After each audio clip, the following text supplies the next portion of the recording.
بفرمایید. روشن خاموش دستگاه. برنامه کتون که واسه لباس سنگینه، لباسای کتون سنگین. برنامه 15 دقیقه آب کشی، 45 دقیقه مصرف روزانه‌تونه. روی برنامه بذارید کلا میتونید با همین برنامه کلا کار کنید. بعدی لباسای مشکی و سیاه‌سفید میتونید با هم بریزید. بعدی فقط لباسای رنگی خشک‌کن، شستشو خشک‌کن 20 دقیقه‌ای در حد بوی عرق.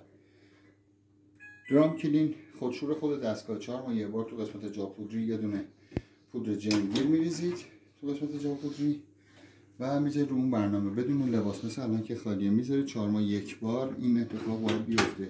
دستگاه خودش رو بشوره، ترتمیز کنه و مجدد میتونید برنامه دیگه واسه لباس استفاده کنید.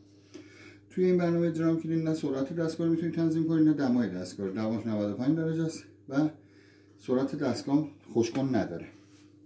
برنامه بعدی لباسای کودک و بچه است. کت و شلوار، لباسای پشمی، لباسای زیر، لباسای جین، لباسای ورزشی و مشمعی. اتومات مصرف روزانه شونه. باز رو برنامه 1 ساعته. باز میتونن روی این برنامه این برنامه 45 دقیقه استفاده کنن روی این برنامه بعدی هم کتون اکو که حالت بهینه مصرف انرژی. باز روی این برنامه هم میتونن استفاده کنن. یعنی 3 تا برنامه اتومات، کتون اکو و 45 دقیقه. بیشترین مصرفشون روی این برنامه هاست که میتونن بیشترین استفاده رو بکنه. دیلی که برای تایم دستگاه دیلی میزنی از 1 ساعت تا 24 ساعت میتونی به دستگاه زمان بدی که کی روشن بشه، استفادهتون نمیشه.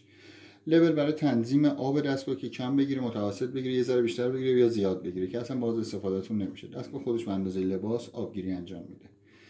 برنامه بعدی تمپریچر دمای دستگاه رو تنظیم میکنه. وقتی این چراغ خاموش باشه با آب سرد میشوره.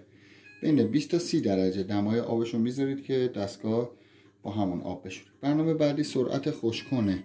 وقتی روی این پایینیه باشه یعنی خشک‌کن نداره، لباسو با آب تحویلتون میده. نرمالش روی 1000 دوره، رو 1400 نذاریدش چون لگن دستگاه آسیب میبینه. بعد 2 تا برنامه بعدی هم باز استفادهتون زیاد نمیشه. آبگیری مجدد، آبگیری کم، اتوکشی آسان، خشک‌کن تخلیه مجدده که اصلا استفادهتون نمیشه. پس شما فقط دکمه سوم و چهارم دمای آب و سرعت خشک‌کن رو تنظیم میکنید. همین 2 تا کافیتونه. آخر سر پلی.